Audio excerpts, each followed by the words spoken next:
O Animaí está de volta, online e gratuito. Tudo sobre o mercado de animação e de games, webinários, workshops, exposições e mais. Mostras competitivas de animação e games. Isso mesmo, consulte a programação no site Animaí. 5º Encontro Baiano de Animação e Games, de 6 a 10 de abril. Realização Vision, Cinearts e Mantra. Apoio financeiro, Programa Aldir Blanc Bahia, Fundação Cultural do Estado da Bahia, Secretaria de Cultura, Governo do Estado da Bahia, Secretaria Especial da Cultura, Ministério do Turismo, Governo Federal. Sejam bem-vindos ao Animaí, o Encontro Baiano, né, de animação e game. O Animaí é um evento pioneiro para as linguagens de animação e games aqui do estado da Bahia, né?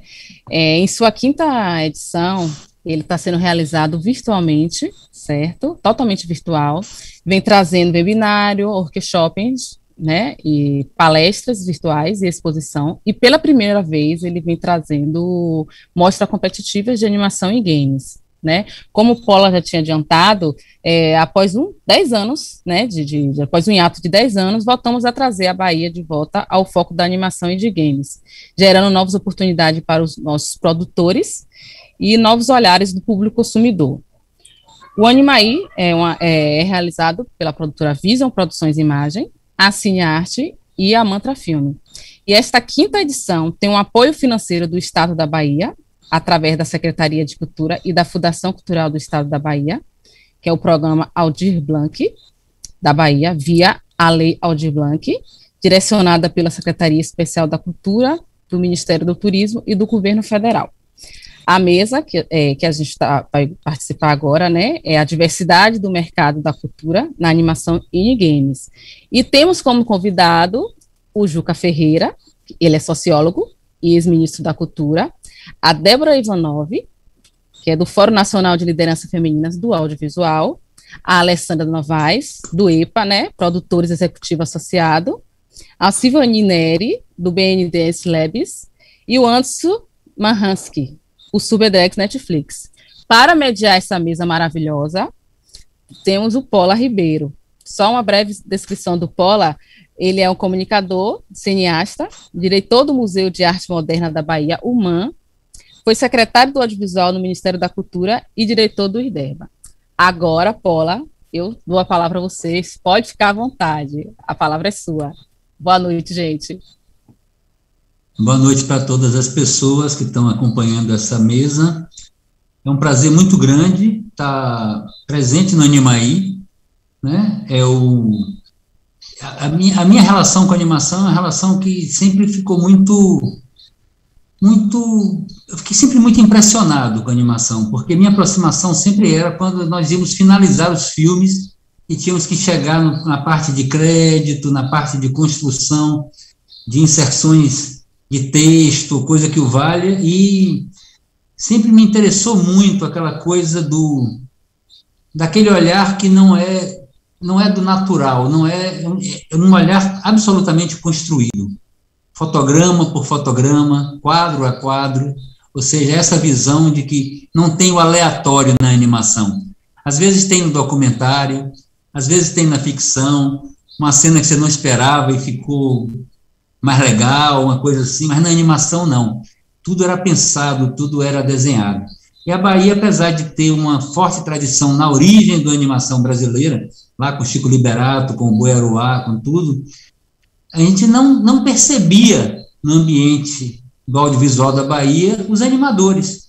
A gente conhecia uma experiência pequena de Caol, uma experiência de Chico mais, uma experiência de uma ou outra pessoa que estava entrando no mercado da animação, ou para o comercial, ou para alguma coisa, até que veio um edital nacional da Secretaria do Audiovisual, e a Bahia inscreveu em torno de 100 projetos de animação. E aquilo foi para a gente um susto e uma informação impressionante da demanda que tinha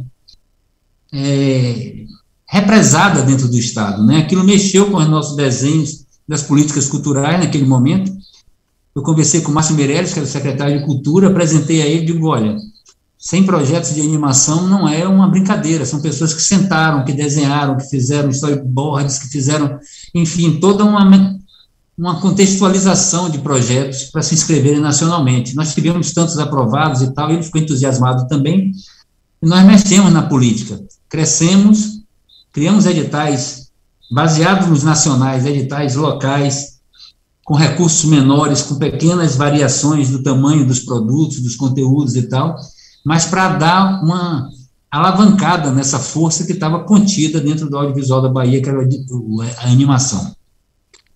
E dentro desse bojo veio o Animaí. Aconteceram 4 anos de Animaí, eram incríveis os encontros, porque além de discutir política, também tinha uma operação, uma vitalidade muito grande nas oficinas internas, no trabalho, nas trocas profissionais entre as pessoas, nas discussões de conteúdo e tudo.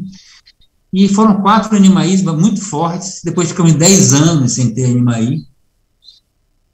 E agora, nesse período de baixa, onde nós estamos vivendo, que contamos com a nossa força, praticamente, e com o mercado, que todo mundo sem entender direito para onde nós vamos, é por isso que nós estamos aqui, discutindo e tentando apontar novos caminhos, que o Animaí volta, e é com muito prazer que eu estou hoje mediando essa mesa com amigos do coração, jovens amigos e pessoas que vamos ficar amigos a partir de agora.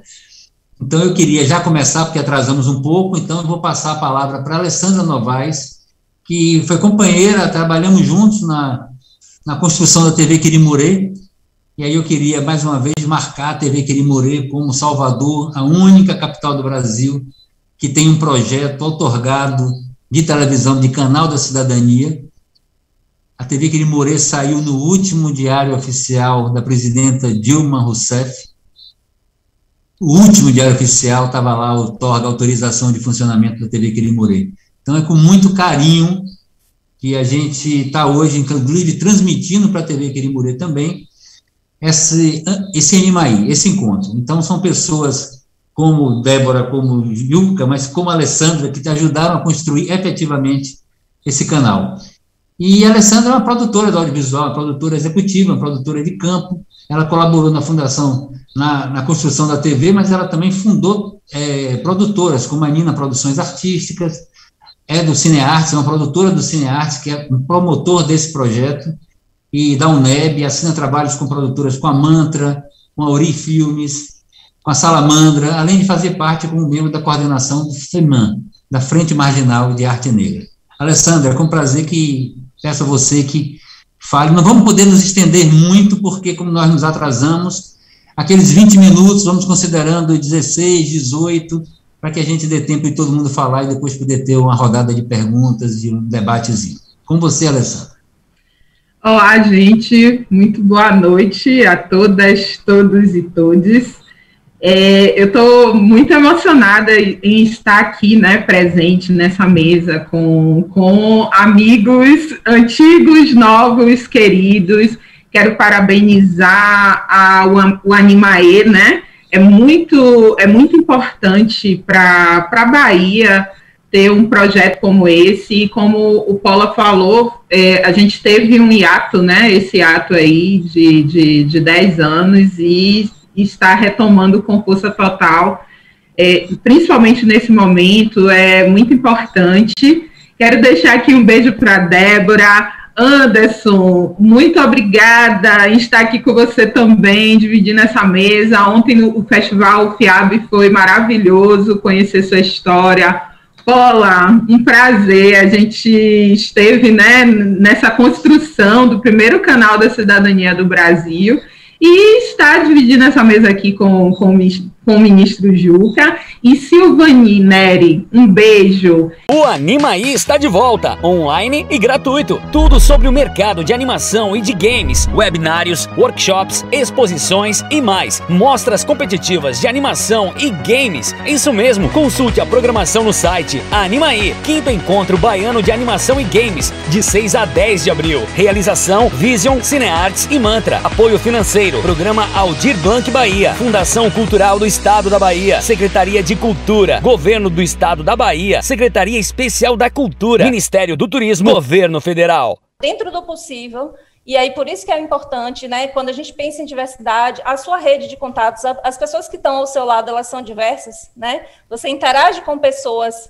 dentro dessa diversidade, ou você vai buscar a diversidade somente quando de alguma forma lhe convém. Então, começar a ter esse olhar, esse exercício, dentro do cenário de humor e dentro do cenário de stand-up comedy, existe um método que chama busca, né? Eu gosto muito, dentro desse exercício, de processo de curadoria e de processo de construção de eventos ou de construção de projetos, trazer esse método da busca, que é característico do humor, para qualquer coisa que eu vou fazer na vida. O que é essa busca? É assim, não está fácil, né? Aparentemente não está fácil, aparentemente não está aqui do lado, aparentemente você não tem aquele contato, mas se você quer de verdade, busque com todas as suas forças, acredite. E aí, dentro disso, eu já trago, né, uma inspiração, algo que aconteceu bem recente. A gente, dentro da Lei Aldir Blanc, foi um dos primeiros projetos que aconteceu em janeiro, que foi a Litero Games. A gente também estava e foi contemplado, né? A Lupa Promoções, junto com a 42 Cultura e Entretenimento, trouxe um evento que era de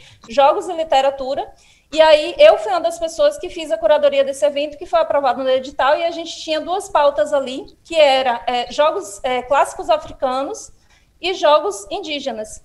E aí, dentro dessa busca dos jogos indígenas, né, eu percorri, né, diversos contatos, cenários, networks e etc., e aparentemente estava difícil encontrar, né, jogos indígenas. Aí eu disse, não vou me dar por vencida. Eu já acompanhava algumas pessoas de algumas etnias, eram youtuber, escritora, cantora, etc. Então, eu comecei a acessar essas redes de contato e explicar o que estava acontecendo, e disse assim, olha, eu quero muito, eu não quero, e assim, não tirando o mérito da academia, mas assim, eu não quero uma pessoa que seja da academia, que não seja indígena e que tenha feito uma pesquisa sobre jogos indígenas. Não é esse olhar que eu quero uma pessoa que seja indígena e que tenha criado um jogo que faça sentido para ele, que seja muito conectado à sua cultura. E aí, dentro disso, eu encontrei o Walter Tembé, né, que foi um presente. Ele cria jogos da cultura Tembé, então ele traz toda a linguagem e o acervo. Então, a gente fez uma construção de uma apresentação que era em português e tupi. O jogo era sobre Cabo de Guerra, que é um jogo que hoje faz parte das Olimpíadas Indígenas. Então, ele já tinha transposto o Cabo de Guerra para jogo de tabuleiro, já tinha levado para a sala de aula e já aplicava. A gente conseguiu, dentro da estrutura da equipe, dos profissionais da equipe, a gente converteu isso para um ambiente digital. Existe uma plataforma que chama Tabletopia. A gente está falando muito dessa aproximação do digital hoje, né? E assim, o que a gente conseguiu acelerar com o que aconteceu, né, que está acontecendo ainda. Então, assim, as pessoas estão jogando mais em todas as plataformas de jogos digitais, de jogos que antes eram jogos físicos, né, jogo de tabuleiro, jogo de cartas. Então, a gente tem duas principais plataformas hoje para jogar jogo de tabuleiro, jogo de cartas, que é a Tabletopia e a Board Game Arena. A Board Game Arena, inclusive, ela aumentou numa escala tão grande a sua quantidade de usuários, que ela acabou sendo comprada por uma editora de jogos que tem aqui no Brasil, mas que ela tem também uma vertente internacional, e a gente está bem aguardando assim, quais são as evoluções que vão ter a partir daí, quais são as melhoras, as melhorias e os benefícios. Então, toda vez que acontece um cenário onde há uma ruptura do que aconteceu antes, e a gente chama isso em tecnologia de ponto de inflexão, então é o que aconteceu agora, a gente está em cenário de pandemia, a tecnologia em si, ela já avança, né? A cada 2 anos ela dobra o potencial tecnológico pela própria característica da escalabilidade da tecnologia, ela já dobra em potencial tecnológico, e quando a gente tem essa questão da pandemia e esse ponto de inflexão, há uma ruptura tão grande que a gente traz para mais próxima a questão do digital, que era o que a gente estava conversando offline. Então, dentro disso, a gente trazendo também essa questão da diversidade, a gente tem aqui uma pessoa de Libras, né, que está traduzindo aqui essa conversa para a gente. Então, assim, há essa ampliação desses olhares e desses cuidados de para quem a gente está falando, quem são as pessoas que estão produzindo os conteúdos, quais são os vieses e os olhares que a gente está trazendo, a questão da agência e da localidade, a questão do olhar decolonial. Então, são uma série de preocupações que estão em pauta, mas não só mais em pauta, estão em prática. Então, esse ano, por exemplo, aconteceu um evento que chama Game Jam. Game Jam é um evento, assim, de uma forma análoga, é um evento que acontece ali em 3 dias para a criação de jogos. Tem um evento que acontece todo ano em janeiro, que é a Global Game Jam, que é um evento internacional. Eu participei como mentora da Sampa Diversa, que é uma sede de diversidade desse evento, da Global Game Jam, e aí, a partir disso, a partir dos desdobramentos, eu fui convidada para trazer para aqui, para Salvador, uma sede de diversidade, que é a Salvador Diversa. Então, ela vai acontecer em janeiro, uma sede de diversidade para a criação de jogos, onde a gente não só vai fazer ações durante esses 3 dias, mas a gente vai estar ao longo desse ano todo em conversa, em diálogo, em debate, em evolução, e a partir desse amadurecimento dessa conversa e do aumento das sedes de diversidade, a gente construiu, né, a algumas mãos, a Diversa BR. O que é a Diversa BR? A Diversa BR é um movimento que ele está propondo também ampliar esse debate, ampliar a formação, ampliar o acesso, a base de talentos, a interlocução entre a indústria de games e os profissionais de game sobre diversidade. Então, hoje a gente está em São Paulo, Salvador, Rio de Janeiro, Manaus e, recentemente, agora em Natal, com o pessoal da Associação da PONG. Paula, tá tudo tranquilo com relação ao tempo? Eu posso, né, me delongar? Como é que tá isso? Posso, né? Obrigada. Então, assim, com relação à diversidade, a gente tem também a Ana Antá, ela apresentou, né, um painel anterior ao nosso, ela fez a Woman Game Jam em Salvador, a sede de Salvador, e agora ela está organizando a sede global, né, da Woman Game Jam. Então, no ano passado, a gente teve 1.000 mulheres inscritas, entre mulheres cis, trans e não binárias, online. Então, o digital também potencializa isso, né, isso a nível internacional. Então, a gente tem esse cuidado, a gente tem o cuidado do olhar para a indústria de games. Você falou um pouquinho mais cedo que eu sou head da BDS, BDS Labs. Porque são 8 unidades de negócio.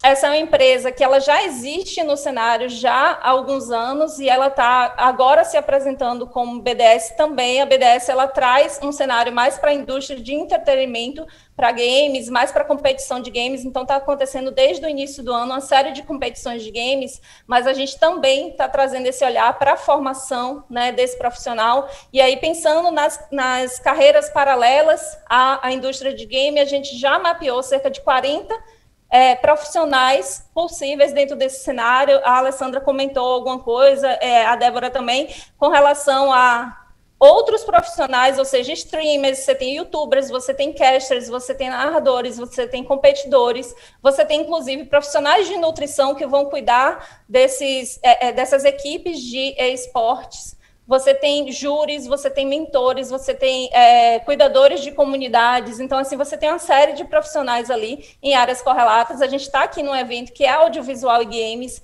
e o audiovisual e os games, eles permeiam um ao outro, então a gente consegue ter uma troca, uma fluidez muito grande. O Paula falou sobre o Instituto Anísio Teixeira, e é interessante a ação que o Instituto Anísio Teixeira está fazendo desde o ano passado. A gente está com residências de aprendizagem criativa, que traz como inspiração as residências artísticas. Então, ao invés da gente estar presencialmente visitando esses espaços, né, essas empresas e esses educadores aprendendo com essas empresas, são educadores de toda a rede estadual de ensino daqui da Bahia, a gente fez processos de mentoria. Então, cada equipe inscrita na residência, naquele ciclo, passa por 8 horas com mentores diferentes para se inspirar e para evoluir, para aprender um pouquinho mais. E, assim, tem tido cada vez mais uma demanda desses educadores com relação ao olhar sobre a diversidade, e a gente tem puxado, dentro do possível, esse olhar também para povos e comunidades tradicionais, né? Como é que a gente trabalha essas tradições, como é que a gente trabalha essas culturas, como é que a gente retira um pouquinho o olhar do folclore e a gente olha muito mais a narrativa e não a lenda. Então, são uma série de discussões que a gente vai trazendo e que pode também permear jogo, pode também permear a ludicidade, mas a gente vem construindo de diversas frentes diferentes, atuações, e assim, eu acredito muito que todos que estão aqui têm uma contribuição gigante sobre esse assunto. A Alessandra, né, trouxe, a fala dela assim, me deixou super reflexiva, assim, eu estou super curiosa para também aprender com a Débora, aprender com o Juca, e aprender com o Anderson. Então, assim, agradeço muito a organização do evento e passo a fala para os demais colegas. Obrigado, Silvane. Poxa, é muito bom imaginar que você está no Instituto Anísio Teixeira e que tem essas coisas todas acontecendo no Instituto Anísio Teixeira. Eu sei que quem dirige o Instituto Anísio Teixeira também tem uma mentalidade, um horizonte muito grande, e é muito bom. A gente vai se encontrar bem pertinho, bem rapidinho, porque precisamos juntar algumas pontas aí que estão ainda desalinhadas, mas com certeza nós vamos juntar. Quero falar assim de... É isso, é fantástico. Tanta coisa das mentorias, quantas coisas que acontecem em Salvador, que às vezes a gente fica realmente muito, muito longe do jogo. E aí, quando você entra num momento de crise assim, quando eu falo, eu não estou no jogo, claro que eu jogo e jogo todo dia, bastante. Estou jogando agora, chamando você para o mesmo baba, digamos assim, né? Mas, assim, dentro dessa postura de diversidade, justamente esse ponto de vista que eu estava querendo colocar, assim, parece que o momento está tão difícil, as coisas estão tão divididas, e essa discussão entre o jogo, a competição e, ao mesmo tempo, a colaboração. Isso é uma coisa que eu gostaria de ouvir também, ou na fala das pessoas, porque o mercado está sempre estimulando a gente na competição. O mundo está extremamente competitivo, as coisas estão divididas a um ponto que está ficando depressivo, digamos assim, o grau de competição. Então, era já botando esse tema da educação e aí puxando um pouco dessa questão da cooperação. É possível games cooperativos? A gente está vendo a entrada dos índios, das mulheres, 1000 mulheres, evento com 1000 mulheres, que maravilha, com os índios. Então, assim, vamos caminhar por aí para ver se a gente chega mais adiante tendo um espaçozinho para conversar, trocar um pouco mais de informação entre vocês mesmo da mesa, que pelo menos vocês. Bem, eu gostaria de falar agora, vou chamar Anderson Marhansky mesmo, Anderson? É Marhansky mesmo. É inventado, mas bacana. É Marhansky mesmo. Que legal. Anderson é criador das Super Drags do Netflix e da Animalu, da Cartoon Network, produtor executivo, criativo, diretor, animador, concept artist e escritor, atua no audiovisual brasileiro há 21 anos, tendo no currículo os longa-metragens Xuxinha e Guto contra os Monstros do Espaço, Turma da Mônica, Uma Aventura no Tempo, e séries como a nossa famosa e queridíssima série Meu Amigãozão, Sítio do Pica-Pau Amarelo, entre outros. Anderson, com você, seu tempo. Muito obrigado por estar aqui com a gente. Ô, querido, obrigado. Primeiro, boa noite para todo mundo, boa noite para a audiência. Gente, que honra estar aqui do lado de tantas estrelas que eu digo que vocês são totalmente brilhantes, assim, pelo que vocês estão fazendo, pela luz também que vocês estão despertando também nas pessoas, sabe? E fazendo a diferença. Eu acho isso muito legal, assim, sabe? É inspirador, realmente. Tipo, é muito legal você, acho muito legal, né? Tipo, primeiro participar da mesa tão super importante, né? Com um assunto sobre diversidade, cara, para mim passa um filme na minha cabeça. Eu lembro, lá no início, né, de onde eu saí, de São Gonçalo, Rio de Janeiro, eu lembro que eu estava passando por um período muito complicado, porque, enfim, né, dificuldade, um artista sem referências, na época era tipo 1990 e pouco, não tinha internet, então eu não conhecia outras pessoas, outros artistas. O lugar onde eu vivia era basicamente como se fosse uma favela mesmo, sabe? Tipo, a gente não tinha acesso. Eu lembro que, para sobreviver, uma das coisas que eu estava fazendo naquele período, e foi muito emblemático isso para mim até hoje, eu lembro, eu estava dando aulas de desenho, né, para alguns garotos e tal, tipo, perto da minha casa. E a prefeitura de São Gonçalo tinha feito um movimento, né? Tipo, era um concurso de quadrinhos, e que daria pra gente entrar, tipo assim, com crianças, tinha a categoria criança, adulto, e era pra comentar, né? Para que os artistas se conhecessem.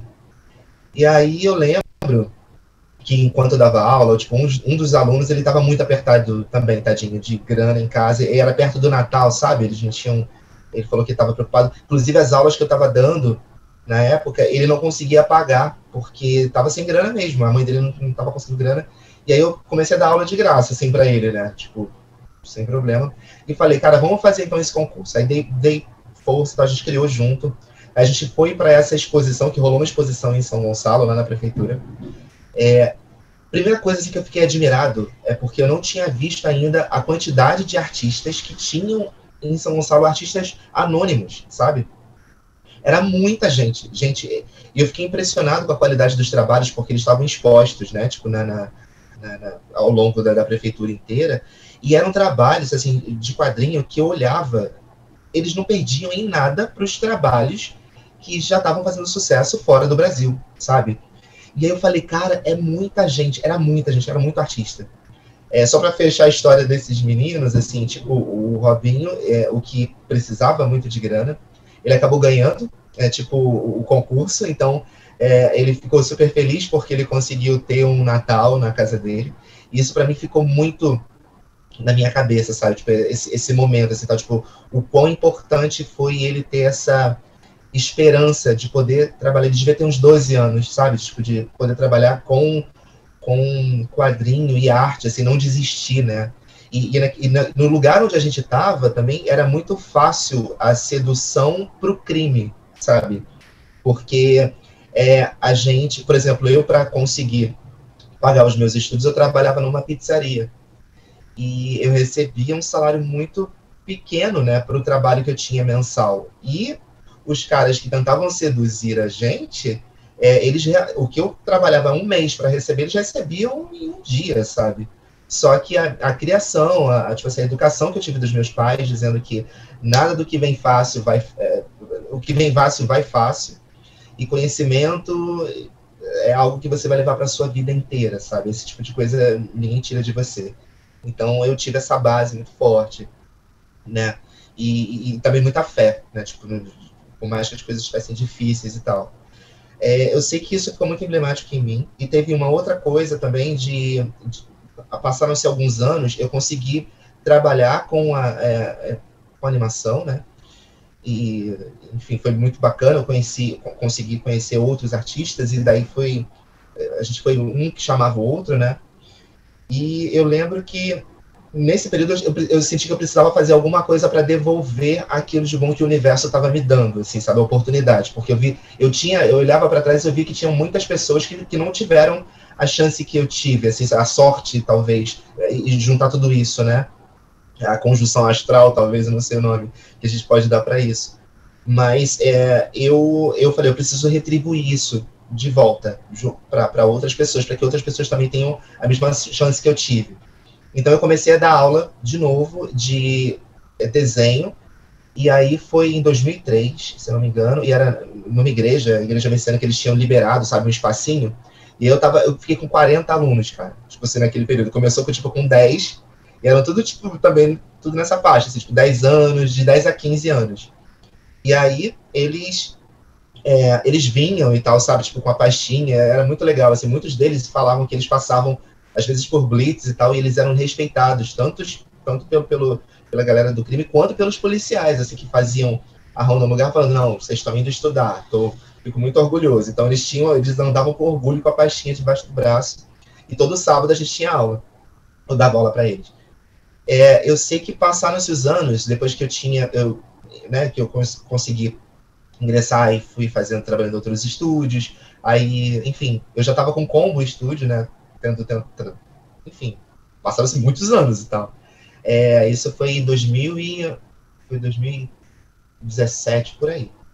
Aí, de repente, alguém me ligou, sabe, no telefone do estúdio, achou meu telefone. Tipo assim, eu lembro que tinha era um dos alunos, cara, olha isso. Ele tinha tentado, ele rodou, assim, ele conseguiu, ele chegou a pegar o telefone com o Maurício de Souza, tipo, com o pessoal da Maurício de Souza, que eu já tinha trabalhado, porque ele começou a tentar ver onde eu estava, ele estava tentando me procurar.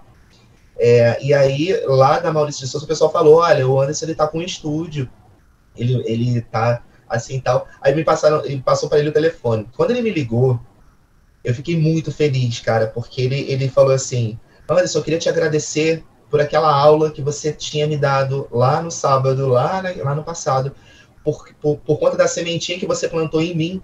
Ele falou que ele estava terminando a faculdade de Belas Artes, sabe? E que ele estava super esperançoso com todas as possibilidades que se abriu naquela sementinha que foi plantada lá atrás, sabe? Então, eu não me esqueço, assim, de tipo... primeiro, eu sou muito grato por eu ter conseguido, eu digo que sou um sobrevivente, assim, por ter conseguido fazer o que eu tenho feito e o trabalho que eu tenho feito até hoje. Mas, ao mesmo tempo, eu me sinto motivado, realmente motivado, porque eu vi de perto essas pessoas, sabe, esses talentos que estão lá e que só precisam só de uma atenção, sabe, só uma chance, assim, tipo, para conseguir, sabe, explodir. E é algo natural, cara, sabe, tipo, porque é impressionante, são autodidatas, sabe. Então eu fico pensando quantas dessas pessoas, dessas pérolas estão espalhadas por aí, sabe. Então o que eu quero dizer para vocês aqui, aproveitando o festival, contem comigo para o que vocês precisarem, de verdade. Eu quero ajudar a fazer a diferença, sabe? Acho que a pandemia também me veio para... Comecei a pensar muito, né? Tipo, o que eu estou fazendo nesse planeta, como eu posso contribuir mais, de alguma forma, para poder ajudar outras pessoas e a gente fazer a diferença nesse planeta, sabe? Então, contem comigo para o que vier. Então, não vou me estender mais muito, mas vou deixar para a gente circular o papo, mas, enfim, vamos conversando. Obrigado, Anderson. Anderson, você me trouxe à memória uma outra coisa que me colou de vez com a questão da animação. Quando eu era diretor do IRDEB, determinado São João, a gente tinha... No início do governo Wagner na Bahia, a gente tinha descoberto que o São João era a maior festa da Bahia, porque estava em todos os municípios, na verdade. Então não era uma coisa só da capital ou de pequenas Porto Seguro e tal, mas era uma festa que estava em todos os municípios da Bahia. E aí a gente fez uma cobertura do São João nas grandes festas, mas fez também com um grupo de pintada, que tinha uma experiência de gestão municipal muito rica, muito forte, ligada à cultura na época, e tinha um grupo de audiovisual grande que começou a cobrir as festas de São João em muitas cidades na região do Sisal. E é interessante que 2 garotos de uma cidade de menos de 5 mil habitantes mandaram para a gente uma vinheta que eles tinham produzido de animação numa lan house. Eu achei, produzir animação numa lan house, eu achei um negócio de uma capacidade, de uma necessidade, expressava uma necessidade, era tão forte quanto a demanda que eu falei anteriormente, dos 100 projetos para concorrer no edital nacional. Era você não ter condições mínimas tecnológicas, de meios de produzir uma animação com capacidade tecnológica e de meios, e você ir para a lan house e fazer uma animação precária, primitiva, rudimentar, com muita criatividade. A gente pegou essa vinheta que eles fizeram, transformou em vinheta chamada do São João da TVE. Então, assim, essa capacidade da animação, ela é encantadora. Ela é como se você fosse brincar com a mágica, com a alquimia, na mesa mesmo dos alquimistas, sabe? Misturando as coisas com o tempo que as coisas pedem para existir. Não é você chegou numa câmera, num lugar e colocou uma câmera e filmou. Não tem aleatório no processo de animação e do games. Isso me fascina. Bem, vamos passar adiante. Muito bom, hein? Muito bom te conhecer, Anderson. Muito bom mesmo. E agora vou passar a palavra para uma pessoa que é um carinho muito grande. Logo que Juca me convidou para a Secretaria do Audiovisual, ela me convocou para uma conversa para saber se eu estava à altura mesmo de assumir. E nós fomos conversar com o Sindicato do Audiovisual de São Paulo. E aí me veio essa mulher com super generosidade, com super carinho, com muito afeto. E foi um conhecimento incrível, um momento extremamente rico, que eu conheci Débora Ivanov. Débora, um prazer muito grande, você sabe o carinho que eu tenho por você, e pela importância que eu vejo o trabalho que você faz, que você fazia antes, que você fez na Ancine, que ficou depois segurando uma onda lá danada, sozinha, e que continua fazendo. E a representação que você tem junto com as mulheres do Brasil, as mulheres que produzem audiovisual. Débora é formada em Direito pela FMU, fundadora do movimento Mais Mulheres, liderança no audiovisual brasileiro, foi diretora da Ancine até 2019, foi membro consultivo da SPCine até 2015, diretora executiva do Sindicato da Indústria do Audiovisual do Estado de São Paulo, CAESP, por 6 anos, diretora do Instituto Querô, por 10 anos, foi produtora e sócia da Gulani Filmes. Débora, com você. Beijo grande. Bom, eu já tô aqui bastante emocionada de estar com vocês, de ter ouvido a Alessandra, de ter ouvido a Silvani, e agora o Anderson, que me emocionou muito também, e tudo leva a gente a reflexão e a atitude de que a gente tem que e pode fazer a diferença onde quer que a gente esteja, né? Então, parabéns para cada um de vocês, e aqui, pensando na diversidade, a gente pensa nas políticas públicas, né, com o Juca, acho que um passo importante, assim, que mudou totalmente a estrutura do audiovisual brasileiro foi a aposta, a insistência e o trabalho para a diversidade regional, né? A gente antes tinha uma política muito concentrada em São Paulo e Rio de Janeiro, nas políticas de fomento, né, na visibilidade, parecia até que, né, audiovisual é São Paulo e Rio de Janeiro, né? Então, acho que foi um passo muito importante, levou anos para a gente ter essa diversidade que a gente tem hoje no audiovisual, que a gente tem a cara do Brasil, né, do Acre ao Rio Grande do Sul, a gente tem, não é paulista falando da cultura do norte, né, sabe, é quem mora lá falando da sua cultura, né. E quando eu cheguei na Ancine, por convite do Juca, né, que sou muito grato pela confiança que o Juca depositou em mim, né, para estar ali contribuindo com a Ancine, eu tive a chance de levar um outro ponto de vista também sobre a diversidade para dentro da Ancine, que era a diversidade, falar sobre diversidade de gênero e raça, né. Então, a gente, antes de estar lá na Ancine, eu sentia uma angústia entre as mulheres, né, a gente se falava muito de que a gente tinha dificuldade de se inserir no mercado, mas era uma coisa velada, né, por que tem dificuldade? Imagina, as portas estão abertas para vocês, está tudo aberto para vocês, né, sim, mas eu sinto alguma coisa que eu não sei o que eu me sinto às vezes desqualificada, as mulheres falavam, né, ou eu tenho dificuldade de atingir os mesmos patamares que os meus colegas, especialmente em posições de liderança na produção audiovisual. E quando eu tive ali na Ancine, eu falei, puxa vida, oportunidade de ouro, vou fazer uma pesquisa aqui para ver se o que a gente está sentindo, o que a mulherada está sentindo é verdadeiro ou falso, o que está acontecendo, né? E a gente pôde, até trouxe alguns dados para vocês, para ilustrar aqui um pouquinho a situação das mulheres, né, e a situação também relacionada à questão racial, né, o que a gente conseguiu levantar ali na Ancine. Eu vou mostrar um pouquinho aqui para vocês e dizer que, de tudo que eu vi, né, a partir dos números, uma grande preocupação e um foco muito importante que a gente tem que levar em conta é a preocupação de quem controla as narrativas que são construídas para que chegam ao nosso público, que chegam à nossa sociedade, né?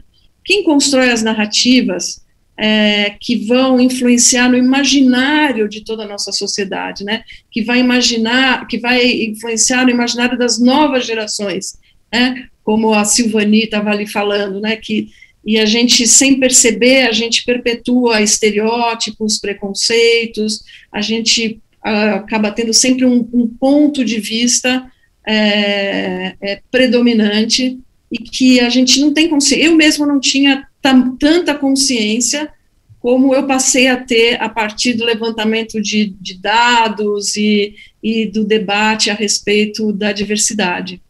Eu vou tomar liberdade aqui de colocar alguns números que a gente levantou. Não são, trouxe aqui poucos números na área de games, mas como disse a Silvani, né, o audiovisual e os games, eles estão juntos, eles caminham juntos, e os poucos dados que eu trouxe aqui de games, a gente vê que eles são muito similares ao quando a gente fala da produção audiovisual de curtas, médias, longas e séries, né. Então, eu vou trazer aqui para vocês Tá dando para ver? Tá sim, Débora. Lá na Ancine, a gente conseguiu fazer 3 pesquisas durante 3 anos. Então, foi 2016, 2017 e 2018, a base de dados, e não foi pouca coisa, gente. A gente conseguiu fazer, não só no longa-metragem, né, que é o que mais chama atenção, mas eu trouxe aqui a pesquisa de 1 ano só, que foi de 2018, que são mais de 2.500 obras que a gente conseguiu catalogar e pesquisar, né. Aqui a gente fez um levantamento de gênero, não era possível fazer de raça numa base tão abrangente assim, porque você, quando escreve no CPB ali, que você registra as obras, não tem essa classificação ainda lá, né. Esse é um ponto para a gente avançar, mas são 2.500 obras, quer dizer, dá para a gente ter uma base muito sólida para a gente analisar o que acontece com a questão de gênero no audiovisual. A maioria aqui das obras são de documentário e ficção e de vídeo musical. A gente tem, a maioria delas também, 60% quase de televisão, e junto com o cinema, a gente tem 80% dessa base de dados. E aí, olha que interessante o que a gente vê, o que era aquele sentimento que a gente tinha, e que é tão importante. Por que é tão importante a pesquisa, né? Porque a mudança parte da conscientização. Quando você fala que, eu sinto uma coisa, eu sinto dificuldade, ninguém te leva a sério, né? Aliás, falavam que era um mimimi, né? Muitos falavam que era um mimimi das mulheres, que as mulheres têm dificuldade de se colocar, se elas quisessem, elas se colocavam mais, mas quando a gente tem números, a gente vê que a realidade é bem dura, né, e diferente daquilo que a gente imagina. Dessas 2.600 obras para cinema e para televisão, vejam só quem está na frente das narrativas, né? A maioria são os nossos colegas homens, e a maioria homens brancos, e a pouca presença das mulheres na direção e no roteiro. E é incrível como a gente tem um grande número de participação na produção. O que significa que a gente não está à frente das narrativas, mas a gente está ali no bastidor, viabilizando, concretizando, fazendo acontecer aquelas obras. E naquele lugar também, que é muito bem estereotipado, né, que é o lugar das mulheres, que é no campo das artes, de figurino, maquiagem, né, essa é uma área que a gente tem maioria. E na fotografia, que é uma área sempre foi muito mais masculina, a gente tem uma presença pífia aqui de 12%.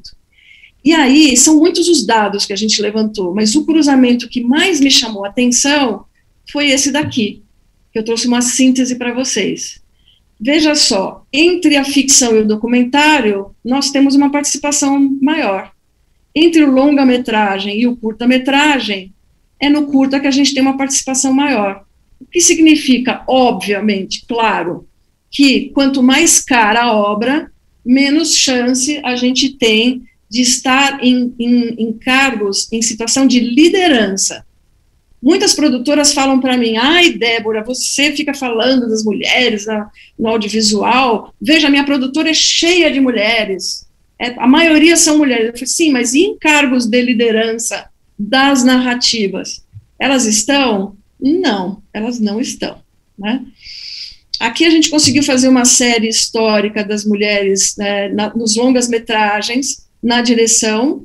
Você vê que a variação nunca passou de 25%, e já chegamos aqui em 2014 a 10% só. A gente tem no roteiro também, é muito similar, e na produção a gente sempre já chegou a ultrapassar 50%. Quando a gente fala de elenco também, tem uma pesquisa da Universidade Estadual do Rio de Janeiro, que pesquisou aqui 20 anos, né, de participação das mulheres no elenco das obras, dos longas-metragens de maior público. Então, foram mais de quase 6.500 personagens analisados, e também a presença da mulher é de 32%. Então, também na representação, né, naquelas figuras, de como falou a Alessandra, a gente poder se espelhar, a gente poder ver, né, e poder se inspirar para ser também alguém em posição de liderança, a gente tem uma presença feminina muito pequena também como protagonistas das obras. Aqui a UERJ fez um levantamento histórico, né, de ano a ano, e você vê que, olha, que 2014, por exemplo, 23%, é muito pouco. E esses números, eles estão atualizando agora, e eles não têm grandes saltos, não, tá? Daqui a pouquinho já vai sair uma nova pesquisa da UERJ. Na questão racial, a gente conseguiu fazer só uma pesquisa. A UERJ fez várias pesquisas nos longas-metragens, mas a Ancine ter feito uma pesquisa, apesar de ter sido um ano só, era muito importante institucionalmente, você ter o órgão máximo, né, do audiovisual, trazendo dados oficiais sobre a participação a participação racial nas nossas obras. Como não tem esse registro no CPB, o levantamento foi feito só nos longas-metragens. E nos longas-metragens foram analisados mais de 1.000 profissionais no ano de 2016, e vamos lá, cadê as mulheres negras? Naquele ano, não teve nenhuma. Hoje a gente já tem, né, a gente teve a Viviane Ferreira, a gente teve a Glenda Nicásio, a gente teve a Camila de Moraes, né, no longa-metragem, a gente tem outras mulheres chegando, mas eu fiz as contas no último ano, em 2019, né, porque 20 a gente não conta, e sabe qual é a proporção, mesmo com elas chegando? 0,5%, gente, 0,5%. É assim, é muito desigual, né, é muito. No roteiro, a mesma coisa, e onde elas aparecem, a única função onde elas aparecem é nas equipes mistas de produção. Isso, assim, é um escândalo, né? E ter esses números é muito importante, né? No elenco, a gente tem, nessas obras analisadas, a gente tem a participação de pessoas negras como protagonistas, em torno de 13%. E aí a gente lembra que a população brasileira né, todo mundo sabe, mas é bom, eu tenho como missão, sabe, sempre repisar esses números e colocar esses números para a gente reforçar essa visualização de que as mulheres não são minoria, e que os negros, a população negra no Brasil, não é minoria, gente, ela é maioria. As mulheres são 51,5% e a população negra de 54%. Quando a gente pensa nos Estados Unidos, né, na produção americana, a gente fala, nossa, o cinema americano tem muito mais negros, dá até a impressão de que a população americana, ela é mais negra, né? Não, lá eles são 15% da população, gente, e são muito mais presentes no audiovisual do que aqui no Brasil. Então, aqui são dados sempre muito importantes para a gente refletir, né, e tentar fazer a diferença no nosso campo de atuação. Quando nos games, uma pesquisa feita em 2018 pelo Ministério da Cultura, o Censo da Indústria Brasileira dos Jogos Digitais, a gente tem o quê? Você vê que é muito similar, né? As mulheres que participam da produção como um todo, em torno de 20%, e em que cargos, gente? É muito similar. Você vê que elas estão, em maioria, no marketing e vendas, quer dizer, viabilizando as obras, né? A gente tem, e na programação, gestão de projetos, 11%, arte e design, que é também um cargo de lideranças de narrativas também, a gente tem ali em torno de 20%. Então, é importante a gente refletir, né, e pensar o que a gente pode fazer na esfera de influência que a gente tem. Na Ancine, a gente conseguiu fazer pesquisas de gênero e raça por 3 anos, de raça por 1 ano, a gente conseguiu estabelecer paridade de gênero nas comissões, formamos, esse aqui é um time da Comissão de Diversidade, conseguimos fazer cotas em apenas 10% do fundo setorial, e aí fizemos seminários internacionais, vimos que vários países, França, Reino Unido, Canadá, Espanha, todos estão trabalhando para diminuir essa desigualdade, né? E que essa desigualdade também é importante a gente falar que a presença das mulheres e a presença de uma maior diversidade na produção, ela não é só uma questão de justiça social, de equilíbrio social, ela é também um fator de desenvolvimento econômico. Dados do Banco Mundial, da McKinsey, que é a maior consultora de empresas do mundo, feito em mais de 1.000 empresas pelo mundo, né? Dados do FMI, do Fórum Econômico Mundial, apontam, através de pesquisas, que a participação, uma maior diversidade em cargos de lideranças nas empresas, ele traz maior lucratividade para os negócios. Então, para além de uma questão social, é uma questão econômica também, né? Abrir as portas para a diversidade faz bem para os negócios. Eu queria finalizar aqui mostrando para vocês um vídeo de 1 minutinho só, feito pelo Free the Work, que é um movimento internacional que luta pela diversidade, e que tem o apoio da Amazon, criou uma plataforma gigante internacional para promover talentos diversos no audiovisual. Eu queria passar aqui para vocês, porque ele é muito bonito, muito bem feito, e ele fala exatamente do que a gente está perdendo,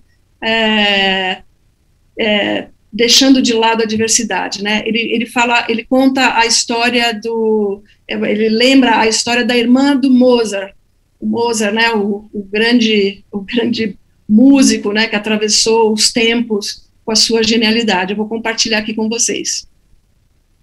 Opa, me dá para ver? Compartilhar. Dá para ver? Tá dando para ver?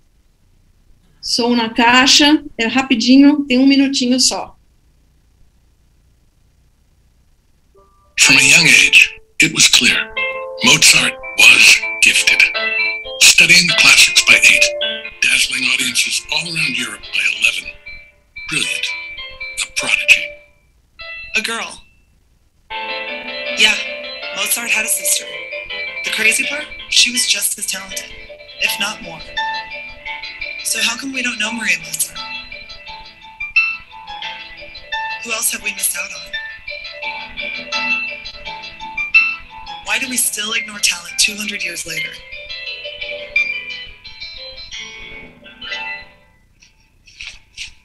And not just composers, but directors, editors, writers, filmmakers. It's time to open our eyes.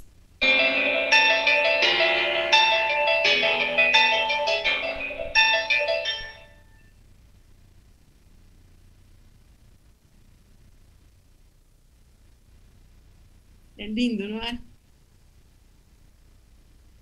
É isso, para finalizar, agradecer a todos vocês de estar aqui e que a gente faça, como o Anderson estava falando ali, se cada um de nós, né, vamos fazer o que for possível, dar o nosso tempo para compartilhar conhecimento, para dar a mão para outras mulheres, para conscientizar outras mulheres, né, conscientizar nossos colegas, para abrir as portas para esses talentos, né, para mulheres de em toda a sua diversidade. Obrigado. Muito obrigado, Débora. Débora, é sempre importante ver você apresentar esses números e contextualizar eles a cada momento que a gente está vivendo. Assim, é muito bacana porque não dá para naturalizar essas questões, essas perguntas que você fala, quem domina as narrativas, quem domina o ponto de vista, essas coisas são claras e são difíceis de se ressignificar. Então, é importante estar marcando.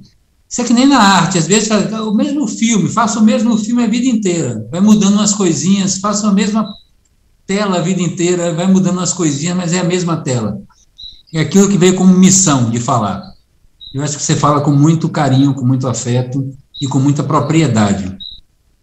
E uma pesquisa da Ancine realmente pode ser uma, mas a gente vai retomar para continuar a fazer bacana isso e dar continuidade a isso para poder dar o lugar a quem precisa ter o lugar e a quem merece ter o lugar. Eu agora vou chamar a Juca, mas me passaram aqui um currículo de Juca tão grande que se eu for falar vai acabar o tempo de Juca. Não precisa falar tudo que Juca fez. Me desculpe, Juca é o legítimo ministro da cultura do Brasil, né? Juca é o ministro da cultura do Brasil. A gente não tem referência de antes e de depois. Temos Gil, mas Gil também é Juca. Ou seja, Gil e Juca somos nós no Ministério da Cultura. Eu acho que é um momento onde construímos políticas e fomos tirados de lá, porque tudo foi tirado de lá. No momento que foi detonar as políticas, tiraram o Juca. Juca teve com Gil na construção do primeiro ministério, onde repensamos o Brasil, todos os estados do Brasil. A Bahia tinha 35 produtoras de audiovisual, passou a ter 500. Tinha um ícone que era Chico Liberato, como o primeiro longa-metragem de animação do Brasil, o segundo foi Chico Liberato. Passamos a ter várias produtoras de animação. A gente passou a ter um Brasil que se pensava, que se reconhecia e que, Juca, é muito difícil falar de você, eu poderia fazer uma live só falando de você. É um prazer muito grande mesmo, estar aqui mediando essa conversa e ter você junto. E por isso que eu fiz essa inversão, de você estar no primeiro, já estava prevista, você ser o último, porque você está pensando em muitas coisas. Não está pensando em game, não está pensando em animação, está pensando no Brasil. E esse é o momento da gente pensar no Brasil, nas pessoas e que caminhos a gente vai tomar daqui para frente. É para isso que você está aqui. Você não está aqui como política específica de game, até porque você, quando coordena, você dá liberdade às pessoas que você convidou para trabalhar com você, para fazerem as coisas que elas sabem fazer. Então, você confia nas pessoas, você confia no Brasil, e é isso que a gente quer ouvir de você. Do ponto de vista do game, do ponto de vista da animação, mas do ponto de vista do seu olhar específico e necessário sobre o Brasil. Com você a palavra, Juca. Beleza. Bem, boa noite a todos e a todas. Tá indo bem aí o som, né? Boa noite a todos. Eu quero agradecer o convite, dizer que estou aqui acompanhando as falas e eu sabia que seria emocionante ver a evolução. Eu vi nascer. Encontrei Chico Liberato uma vez, ele disse, eu tenho a ideia de fazer um filme de animação sobre o Boi Aruá.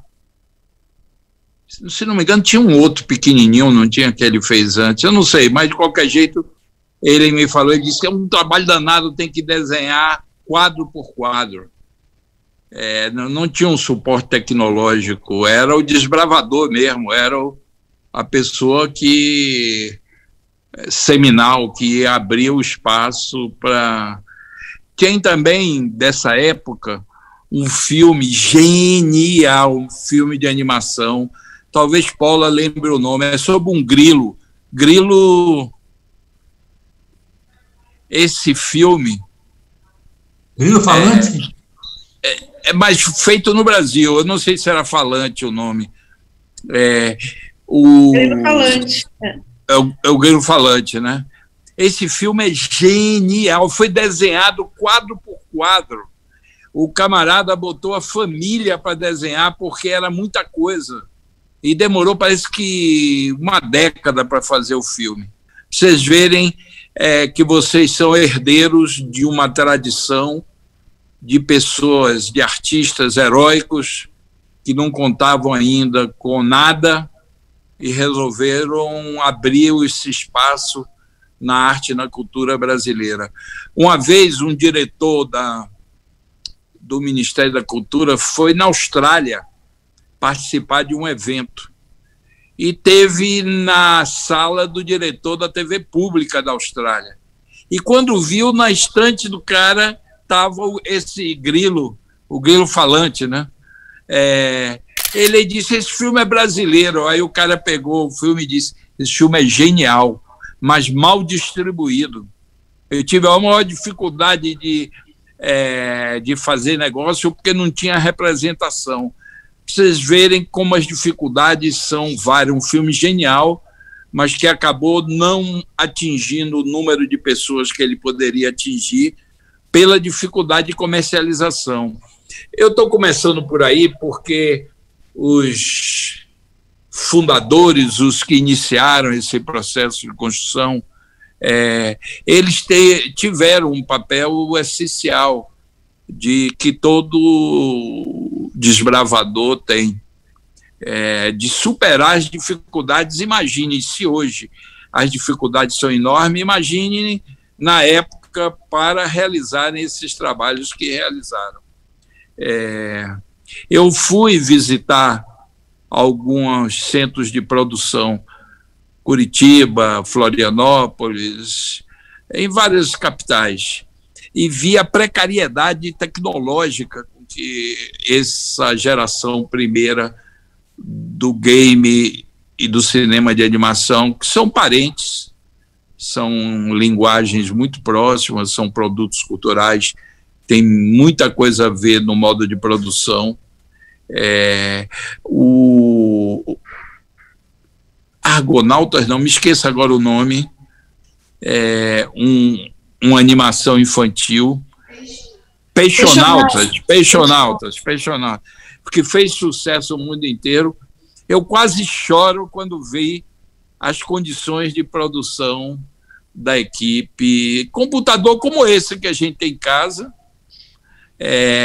software comprado no paralelo, software primários, era na base da criatividade mesmo, abrir a trilha no facão mesmo, assim, eu tinha uma alegria e um sentimento de que os gestores culturais públicos tinham que contribuir para abrir esse espaço. E fizemos o que foi possível para incluir o game e o cinema de animação na plataforma do audiovisual brasileiro.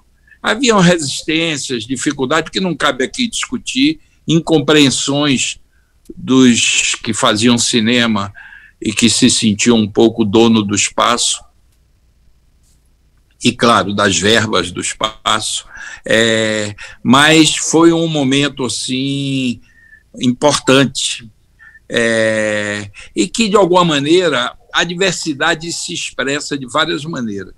A diversidade social, étnica, racial, de mulheres, mas a diversidade de temas, de gêneros, a diversidade regional.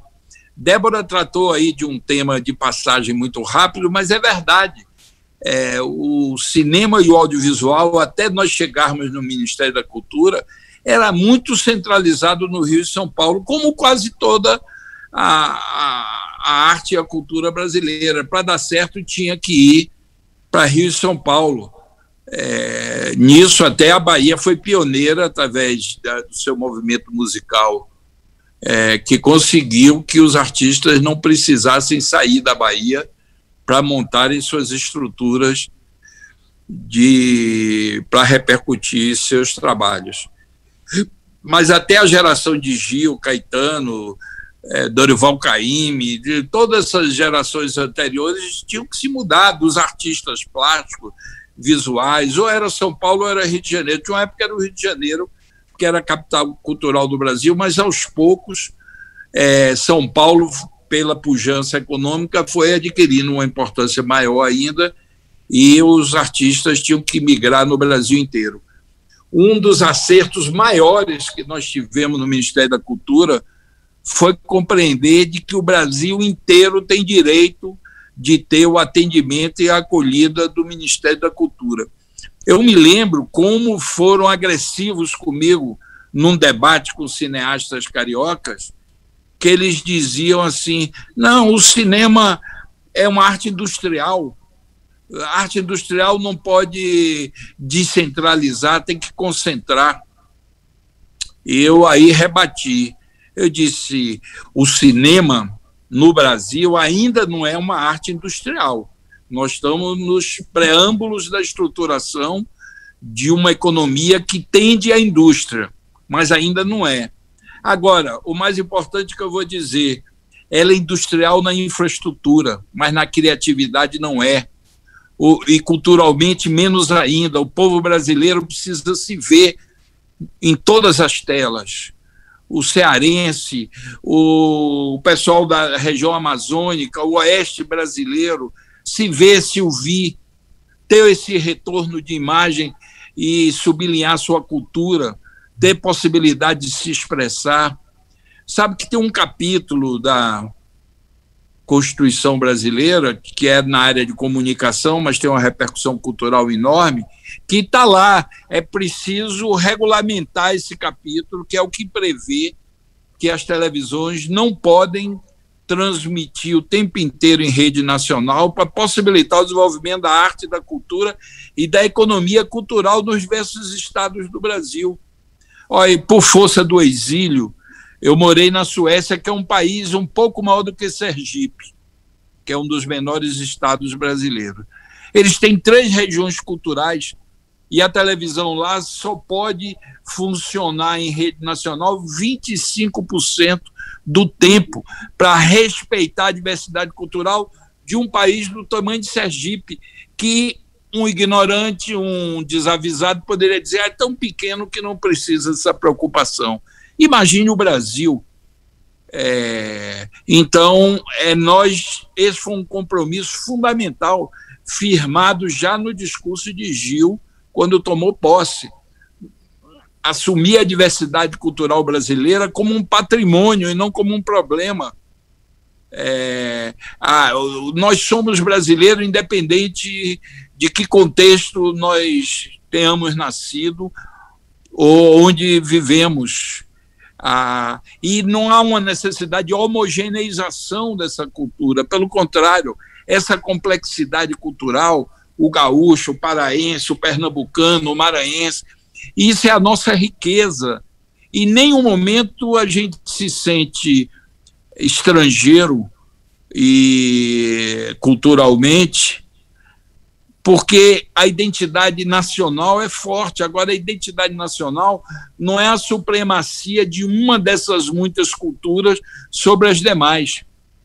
Isso é uma herança da escravidão, que os senhores de engenhos que tinham o poder de controle, e depois o desenvolvimento capitalista do país preservou e se estruturou a partir dessa herança, mantém essas hierarquias e essa escala de valores que é absolutamente artificial e que não se sustenta mais, não se sustenta mais.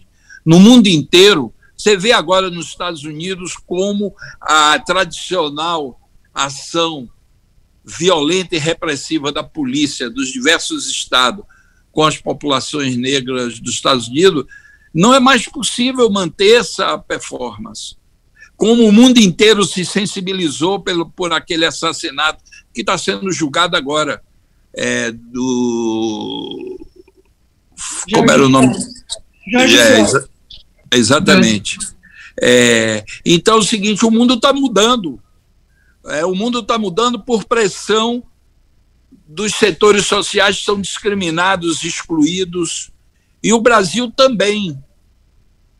Agora, quando eu digo isso, a pessoa diz, o homem enlouqueceu, porque o momento que a gente está vivendo é um momento muito difícil, de uma tentativa de fazer a roda da história voltar para trás, mas loucos são eles. A roda da história não roda para trás, só roda para frente.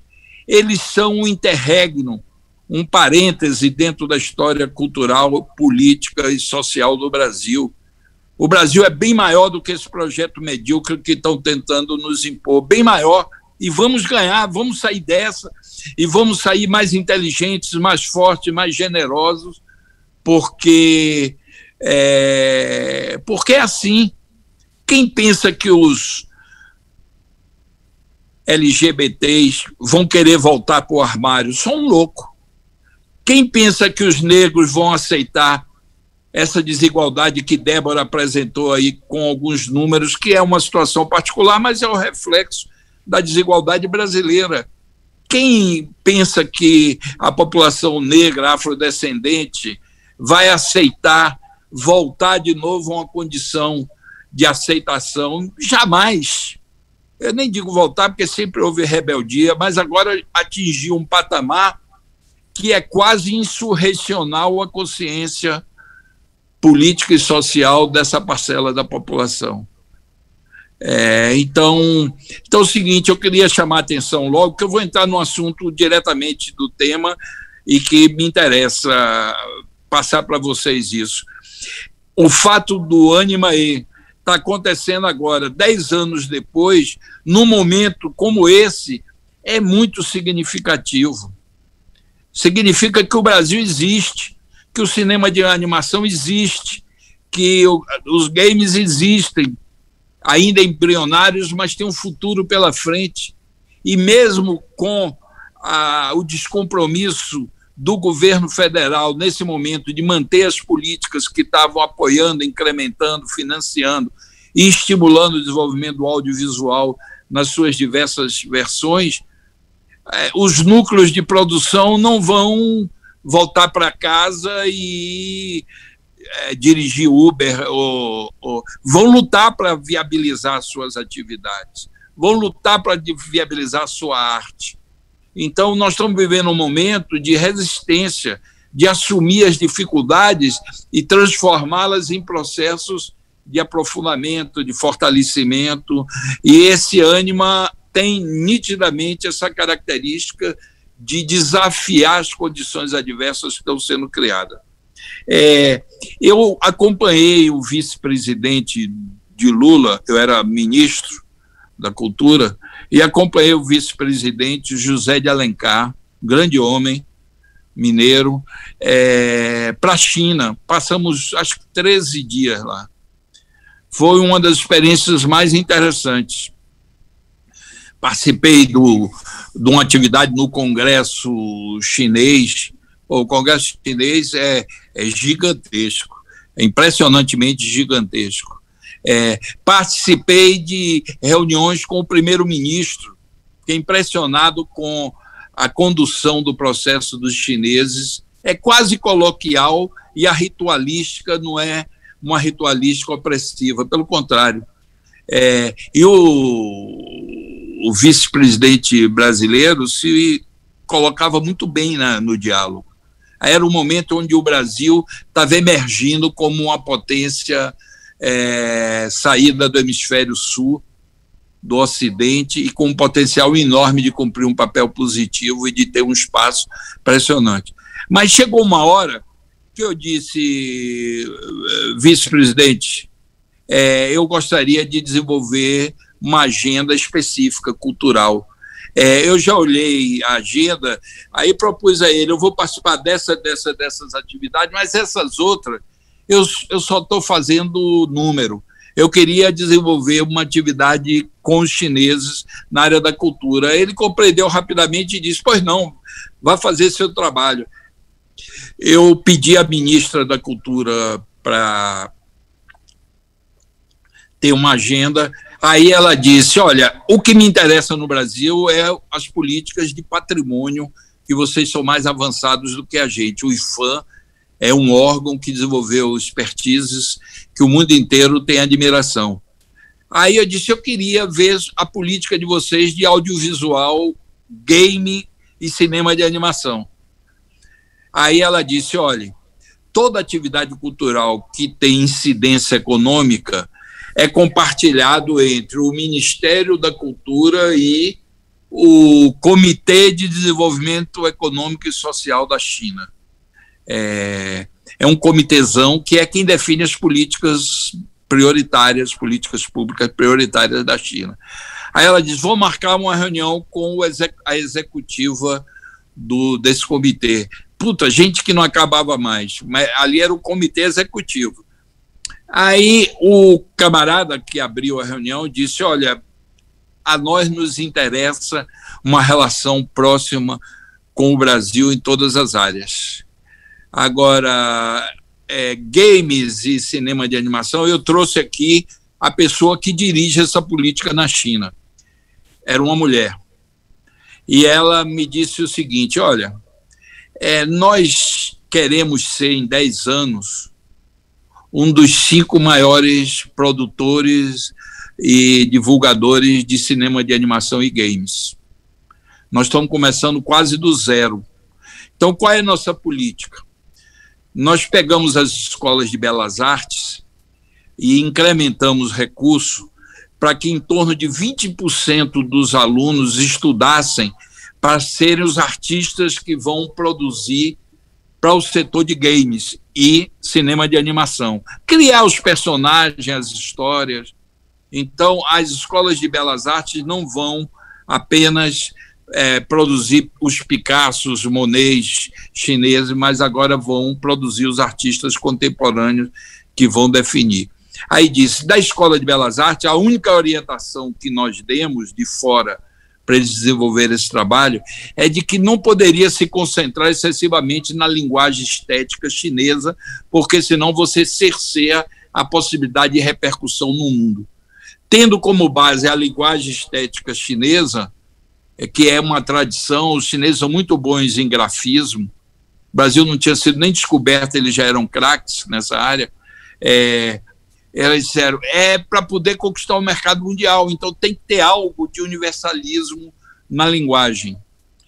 Aí disse, na área de hard, de tecnologia digital, nós somos muito bons, as maiores fábricas do mundo estão aqui na China, mas nós somos muito fracos na área de software. Então, o que é que nós fizemos? Detectamos que os indianos são os melhores do mundo. Nós trouxemos 100 entre os melhores e distribuímos por núcleos técnicos dentro de instituições tecnológicas para que eles desenvolvessem o software para dar sustentação aos games e cinema de animação da China. Aí ela botou a mão na boca e disse assim, eles são tão baratos. Eu fiquei impressionado com o comentário dela, porque os indianos realmente são os melhores do mundo nessa área e segundo elas, o serviço deles é bem barato. Pegaram a política de bolsas e não sei quantas mil bolsas por ano seriam para os artistas, para os técnicos, para todas as pessoas que eles estavam investindo para constituir a área de cinema, de animação e games. Resultado, menos de 5 anos, era para 10 anos a política, menos de 5 anos depois, eles já estavam entre os 5 maiores produtores de games, cinema de animação do mundo, e, se não me engano, já são o 3º. É impressionante, porque é o seguinte, é o Estado dando suporte ao desenvolvimento de uma atividade que tem uma importância estratégica do ponto de vista cultural e de lazer, animação e economicamente. É uma definição estratégica de Estado. Aí ela, antes de terminar a exposição, me disse, nós oferecemos para Maurício de Souza um estúdio entre os 3 melhores do mundo, com tecnologia de ponta. A gente gosta muito do trabalho dele com as revistas em quadrinhos, porque os personagens são de origem rural recente, são todos éticos, têm uma lógica humana muito forte, ele se destaca dentro da produção por não ser uma lógica capitalista de concorrência, aqueles personagens têm vida e têm alguma coisa parecida com o universo social da China. A única coisa que a gente pediu ao Maurício de Souza é para esticar um pouquinho o olho da Mônica. Pois bem, ele não topou. E eu perguntei a ele, depois voltei, disse, mas você não topou, rapaz, você ia virar o mangangão do cinema de animação do mundo. Ele disse, eu quero ser o mangangão, mas eu quero ser a partir do Brasil. Eu achei lindo a resposta dele. Então, o que é que eu estou dizendo? É que vocês são o centro da construção dessa área, mas é preciso um apoio do Estado, financiando, incentivando, criando política. Nós estávamos no caminho certo. Quando o Lula assumiu, o Brasil fazia menos de 10 filmes por ano. Estamos fazendo em torno de 150 longas-metragens por ano. Isso é fruto de uma política, essa política que abriu o processo de financiamento, estímulo e apoio para todo o Brasil. Teve uma noção clara da necessidade de que esses recursos fossem recursos dentro de uma ótica republicana para financiar e promover o desenvolvimento do setor. E aí incluímos, num certo momento, a questão dos games e dos cinemas de animação. E essa preocupação permanente, que desde que Lula assumiu e que Gil começou a dirigir o Ministério, e eu dei continuidade, e permaneceu até a Dilma ser afastada, de que a diversidade cultural é nosso grande patrimônio. E nós temos que fortalecer a nação a partir da cultura, pelo fortalecimento e viabilização desse projeto plural cultural, incluindo os povos tradicionais. Até Gil chegar no Ministério, o Ministério não lidava com as culturas dos povos indígenas. Era um assunto da FUNAI. E, na verdade, na medida em que nossa política foi se desenvolvendo, os índios foram chegando, pedindo apoio, queriam se relacionar com o Ministério da Cultura, tinham projetos, tinham intelectuais. É impressionante a quantidade de intelectuais indígenas. Ailton Krenak talvez seja o mais conhecido, mas tem mulheres advogadas, mulheres sociólogas indígenas, tem especialistas em comunicação. Daniel Munduruku é outro nome que me vem à cabeça, de um ser pensante que, independente de ser indígena ou não indígena, está na linha de frente junto com Krenak e outros, Davi Copenau, etc. Então, esse assumimento do nosso povo tem que estar presente nas políticas públicas de cultura. Paula disse uma coisa no início que é verdade: o capitalismo vai exigindo concorrência, vai esvaziando os sentimentos de solidariedade e as interações. Mas as políticas públicas têm que recuperar a generosidade e recolocar a questão sob o ponto de vista de que somos um povo diverso, complexo, e que todos têm direitos e devem ter oportunidades iguais. Então é isso que eu queria dizer. Vocês estão de parabéns. Eu adorei as descrições da Silvane, não é Silvani, não é Silvane, do Anderson. A Débora eu já conheço, é uma pessoa que eu admiro, não chamei à toa, não, Débora, eu chamei pela sua competência. Eu, desde que fui ministro, comecei a lidar com a área de cinema e audiovisual do Brasil todo, e umas 30, 40 pessoas se destacavam, e eu escolhi Débora pela qualidade do trabalho que ela fazia e por essa inquietação que ela tem. Ela poderia ser uma pessoa só de mercado, porque seria bem sucedida, mas ela tem a inquietação da política pública, e eu já tinha detectado nisso desde o início. Então, muito obrigado por terem me convidado, parabéns a vocês, e dias melhores virão, pode ter certeza disso. E eu tenho a impressão que vai vir antes do que a gente imagina. Essa experiência está se esgotando, esse ato perverso, esse eclipse, vai passar e o sol vai brilhar de novo no Brasil, e nós vamos ter que estar tinindo para fazer nosso trabalho, nossas intervenções e recuperar o tempo perdido. Muito obrigado. Um abraço para vocês. Obrigado, Juca. Porra, Juca. É difícil ouvir você, meu amigo, porque você traz toda a emoção do que você falou agora no final, da inquietação da política pública. Não dá para pensar um país como o Brasil sem a inquietação da política pública. As pessoas estão se sentindo confortáveis. Elas estão na merda, mas estão se sentindo confortáveis na merda. Então, essa inquietação, ela é fundamental, e você traz isso, e é impressionante.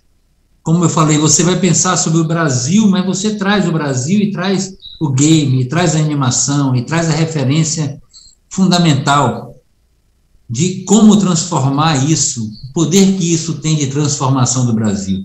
É isso que é muito bacana. É a experiência da China que você traz, a experiência de José de Alencar, de dizer, amigo, seguinte, vice-presidente, tem essa e essa e essa ação que eu vou estar junto, mas tem as outras que eu preciso fazer. E o vice-presidente dizer, vai fazer o seu trabalho, meu irmão. É preciso fazer o trabalho. O trabalho no Brasil foi uma coisa muito desconsiderada durante toda a sua história. O trabalho era escravo, era bacana quem não trabalhava. Não, meu filho não trabalha, trabalhar, botar a mão na massa. Então, é muita coisa que a gente precisa repensar.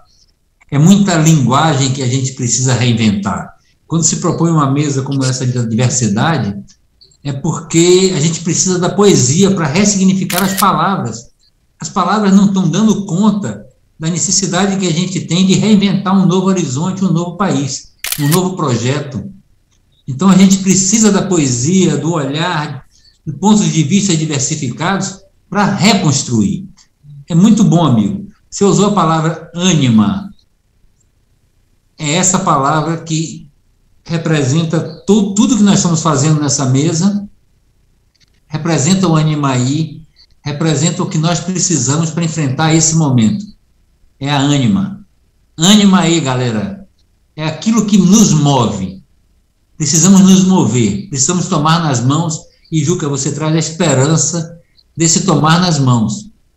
É impressionante estarmos num momento onde não tem nenhuma política pública. A única política pública é acabar, fechar, demitir, interromper, obscurecer, enfim, não tem nada proposto. Esses caras não fazem uma estrada, não fazem um projeto, não tem nada. É destruição, demolição. É, demolição, é impressionante. Eles podiam montar uma empresa de demolição, né? E aí iam ser os bambambãs de demolição, mas construção não é a praia deles. Não tem uma. São 2 anos de governo, não tem nenhuma proposta. Nenhuma ferrovia, nenhum porto, e nenhuma natureza. Nada, só destruição. Não é um porto digital, não é um porto cultural, não é um porto... Nada, não tem nada. Não é um porto para o agronegócio, pelo contrário, estão fechando os negócios com o agronegócio, estão dizendo que os mercados que a gente mais vende, eles são comunistas, eles são loucos. A gente está num projeto de destruição de uma nação. Eu estive em Angola e tive o prazer de entrevistar o presidente angolano na época, José Eduardo. Foi enfim, foi um desfile de escola de samba para conseguir entrevistar Eduardo, mas no final ele falou para mim assim, leia aquele livro Destruição de uma Nação. Como tem um processo de destruição, é o único projeto que tem de destruição. Então, viva o Animaí, viva a gente, viva os projetos, viva quem vem, quem está chegando com energia nova, trazendo novas demandas, trazendo novas palavras que nos incomodam, que nos tiram do conforto. Viva quem nos tira do conforto. Não queremos estar confortáveis. Queremos estar na trincheira. Os nós mais velhinhos, vacinados, queremos estar na trincheira 3 metros atrás, porque não somos mais da primeira linha, mas queremos estar na trincheira. Então, menos conforto, mais desafio, mais enfrentamento e mais, enfim, suas palavras, Juca, elas me trazem uma emoção que a última vez que ela veio foi na fala de Lula, que mudou o país. No outro dia nós estávamos pensando diferente. Então, assim, é muito bom. Eu quero agradecer aos outros palestrantes que, entendendo o avançado da hora, liberaram os seus tempos para que Juca pudesse trazer uma síntese de país, uma referência de construção de política pública e acabar com as palavras ânima e inquietação. É isso que nós precisamos. Posso dizer uma coisa para fechar? Olha, eu vou ter que sair, eu tenho um compromisso familiar aí, que volta e meia, meu caçula bota a cabeça ali para ver se eu já estou liberado. Mas eu queria dizer uma coisa, um dos meus ídolos mais importantes foi um camarada que teve que enfrentar uma situação terrível. Era na Grécia Antiga, o exército de Xerxes chegou no Peloponeso. Era o maior exército do mundo, mais de 5.000 homens, com as armas mais modernas da época. E eles eram só 300 gregos para defender ali a região do Peloponeso. Aí Xerxes mandou um emissário para convencer ao líder dos gregos de que a situação a barra estava muito pesada, que ele não teria a menor condição. Aí o persa, para impressionar o grego, disse: se nossos guerreiros atirarem todas as suas flechas todas de uma vez, a gente cobre o sol. E aí o líder grego disse: melhor, combateremos na sombra. Então esse espírito, acho que é o espírito do brasileiro nesse momento. Nada de baixar a cabeça, depressão, perder a criatividade, pelo contrário. Vamos para frente, que atrás vem gente, e o Brasil é bem maior do que esse projeto medíocre. Eu vou pedir licença para sair, que eu tenho eu tive uma certa dificuldade para aceitar o convite, mas quando eu vi 10 anos depois fazer um evento desse tipo num momento difícil, eu disse: estamos juntos, certo? Um abraço para vocês todos. Obrigado, Júlia. Obrigada, Júlia. Obrigada. Beleza. Eu, de minha parte, me sinto extremamente contemplado. Se tivermos necessidade de estabelecer um debate aqui, eu acho que foram 5 provocações da melhor qualidade. Eu acho que Débora puxou a questão que ela vem puxando desde que estava num cargo institucional de governança, de gestão, e continua puxando, que é o espaço da mulher, que é o espaço do negro, e é um trabalho que a gente ainda vai ter durante bastante tempo. Benjamin Constant falou, a sombra terrível da escravidão ainda vai prevalecer durante 300 anos no Brasil. A gente tem que buscar essas transformações e buscar novas palavras para essas transformações. Quero agradecer a Anderson, quero chamar para ainda poder falar, não estou encerrando ainda não, viu, galera? Mas estou dizendo assim, que minha participação aqui, quero dizer o seguinte: Silvane, aguarde uma ligação minha, precisamos articular. Vamos. Quando o Anderson falou no início, Paula faz o bolo crescer, fala o bolo crescer porque vejo os ingredientes, e vejo os ingredientes postos na mesa, e quero estar vivo e em contato com eles. Então, nessa alquimia, vou ligar para você. Os outros, um carinho muito especial, a palavra está com vocês.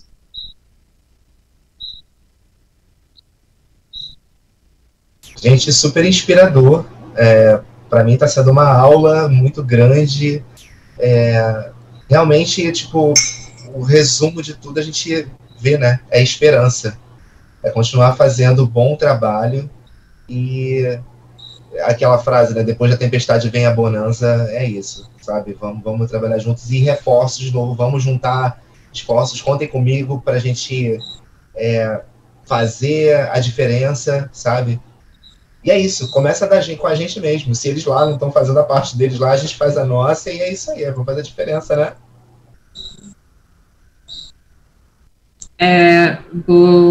Vou continuar aqui falando assim, que foi muito importante, assim, emocionante. Ai, meu Deus, estar presente é uma sensação de que ainda tem jeito, a gente consegue um puxar o outro, e, assim, conhecer narrativas e pessoas que estão fazendo a diferença. Nossa, eu estou saindo daqui, assim, com as energias completamente renovadas, muito aprendizado, e só tenho a agradecer. E não vou me estender muito, não. Obrigada. Boa noite a todos. Silvane. Eu só queria agradecer a presença. Esse evento está sendo incrível, ainda tem muita programação, né? Tem muitos dias aí pela frente, então só queria pedir a todo mundo que está assistindo que acompanhe esse evento. Está sendo uma micro-revolução, mas todo mundo que está participando, né, assim, acredita em cada um dos sonhos que desenvolve, e assim, só essa troca que está acontecendo entre o público, entre os organizadores, entre os convidados, a gente já está fazendo um pouquinho, né, dessa transformação juntos. Então, 2021 promete, e o Animaí tem tudo a ver com isso, então, é isso. Silvane, as promessas estão colocadas. A gente viveu um momento do país, um momento muito rico no modernismo, onde cada cineasta queria fazer uma síntese do que era o Brasil. Cada história que a gente contava era uma síntese, era uma metáfora do que era o Brasil. E depois a gente descobriu que, junto com os movimentos mundiais, que aquilo que está do nosso lado é muito importante. Aquilo que a nossa boca fala, as palavras que a gente pronuncia, o que a gente pronuncia publicamente, e o que a gente pronuncia num grupo de amigos, elas têm importância. E não tem diferença entre elas. Elas precisam se juntar numa mesma palavra. Então, essa construção que a gente está fazendo conjunta, com aquilo que está no nosso horizonte mais próximo, está difícil pensar na luz do fim do túnel. A gente tem que se enxergar no escuro. A gente tem que se enxergar dentro do túnel. E é a gente que vai construir a luz do fim do túnel. Então, isso é muito importante. A gente está criando esses laços com o que está do lado. E é o que Juca falou, ninguém vai voltar para o armário. E esse armário não tem aquele sentido único do gay, não, esse armário é um armário coletivo. Ninguém vai voltar para o armário. Então isso é muito bom, é muito bacana a gente estar nesse encontro, e é muito bacana isso que essa lei, de alguma forma, terminou propiciando. São muitos eventos. Eu tenho participado de eventos incríveis, de lives incríveis, que tem 30 pessoas, 40 pessoas, 50 pessoas, mas que estão sendo gravadas, que estão podendo ser acessadas por outras pessoas em outros momentos, enfim. É o exercício da convivência com a tecnologia. Então, é isso que eu acho que é essa diversidade que a gente começou falando antes de começar a live e que estamos falando agora. Então, é muito incrível mesmo, muito bom. Eu estou super feliz de estar nesse evento que quase eu recusei participar por achar que eu estava distante do game, distante da animação. Não estou distante da ânima, nem da tecnologia. Débora. Olha, Paula e colegas todos aqui dessa mesa, eu também estou muito emocionada e me senti, assim, revigorada de estar com vocês, sabe, de renovar essa ânima, né, que você está falando, né, e que o evento significa, né, que traz em toda a sua simbologia, né, da palavra, sentir que a gente está juntos nessa caminhada, né, juntos nessa luta, nessa resistência, nesse sonho, né, de um futuro melhor, de um futuro mais equilibrado, mais diverso, e de oportunidade para todos nós e para as nossas novas gerações, né, que possa dar as mãos. Eu me senti aqui hoje, sabe aquele sentimento de todo mundo de mãos dadas? É assim como eu estou me sentindo junto com vocês hoje. Estou muito feliz, muito obrigado. Eu também tive dificuldade de aceitar o convite, mas vocês insistiram e eu queria, né, por causa de agenda, que eu tinha outros compromissos, e queria agradecer. Muito obrigado, viu? Muito obrigado por terem me convidado, de a gente poder estar junto. Me sinto revigorada de estar com vocês. Aqui a Silvani está falando como é que a gente acessa essas pesquisas. Eu vou compartilhar com vocês, vou mandar para a Leide, né, a pesquisa, para ela compartilhar com vocês. E se vocês quiserem mais dados, tem mais dados também, mas tem esse basicão foi o que eu filtrei, que acho que são os dados mais impactantes, né? Tá bom? Então, obrigado, Paula, e uma alegria estar com você, Paula, estava morrendo de saudade. É muito bom poder te ouvir. Pessoas, eu vou fazer tipo o encerramento da mesa, não é um encerramento do evento, porque talvez tenha alguém que ainda precisa fazer agradecimentos e tal, mas meus agradecimentos vão para a mesa, para as pessoas que ficaram até esse momento escutando. Eu acho que as provocações estão feitas. Eu estou acreditando mais, nesse momento, em provocações, em questões. A gente não está tendo as respostas todas que nós queremos, então está na hora de nós fazermos as perguntas. E eu analisaria isso do ponto de vista da metáfora que Juca utilizou do combateremos a sombra. É hora das perguntas.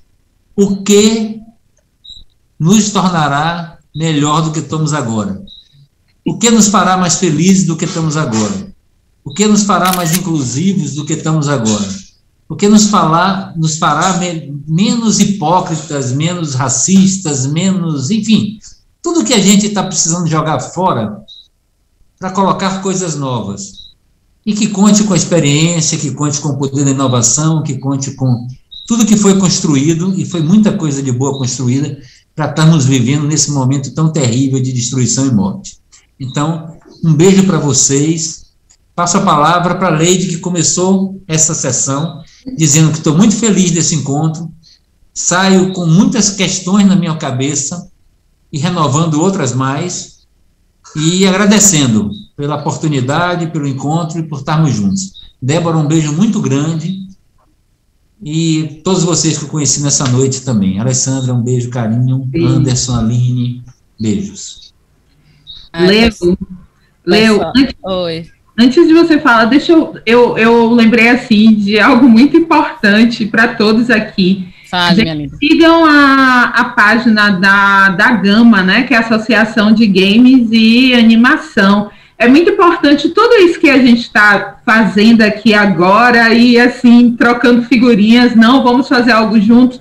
Estando lá reunido, a Gama consegue, assim, várias coisas quanto a associação, representar, né, a questão tanto do game quanto da animação. E em relação a estarmos associados, estarmos unidos, a gente consegue compartilhar nossos trabalhos, conseguir mais coisas juntos. Então, vamos seguir, depois a gente manda os contatos, o pessoal da Léo, Aline pode falar aqui melhor do que eu, e é isso, viu? Um beijo, era só isso, porque eu acho muito importante que nós estejamos juntos. Verdade, bom, ótimo lembrete, ótimo.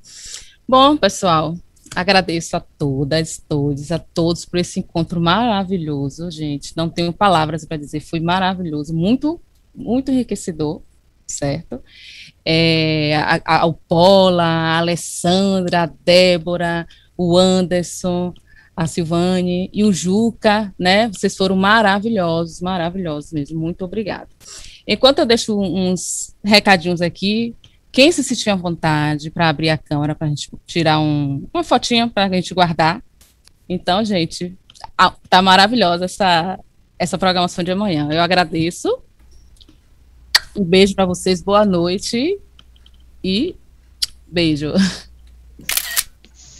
Valeu, pessoal, boa noite, boa noite. O Animaí está de volta, online e gratuito. Tudo sobre o mercado de animação e de games. Webinários, workshops, exposições e mais. Mostras competitivas de animação e games. Isso mesmo, consulte a programação no site Animaí, 5º Encontro Baiano de Animação e Games, de 6 a 10 de abril. Realização Vision, Cinearts e Mantra. Apoio financeiro, Programa Aldir Blanc Bahia, Fundação Cultural do Estado da Bahia, Secretaria de Cultura, Governo do Estado da Bahia, Secretaria Especial da Cultura, Ministério do Turismo, Governo Federal.